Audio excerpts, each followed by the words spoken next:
16ই December রাত 12টার দিকে বিজয় দিবসের লাইটিং দেখার উদ্দেশ্যে আমরা বেরিয়ে পড়ি।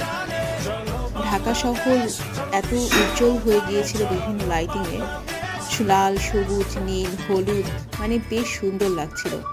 আমরা ঘুরে ঘুরে ইন্টারকন্টিনেন্টাল থেকে শুরু করে মতিঝিল, বাংলাদেশ সেক্রেটারিয়েট, দেন বাংলাদেশ ব্যাংক, শাপলা চত্বর এবং বিভিন্ন জায়গা আমরা ঘুরতে থাকি এবং লাইটিং দেখতে থাকি। এত সুন্দর লাগছিল। আমার দুইজন মেয়ে সাবৃতা এবং অরিত্রিত এগুলো দেখে বেশ খুশি। তারা তো যাই দেখছে ওয়াও ওয়াও করছে। বিজয় দিবসের শুভেচ্ছা সকলকে এবং শহীদদের প্রতি জানাই বিনম্র শ্রদ্ধা। তাদের কারণেই 1971 সালে তাদের জীবনের বিনিময়ে আমরা পেয়েছি এই স্বাধীনতা, এই বিজয়। তাই তাদের জন্য রইল বিনম্র শ্রদ্ধা।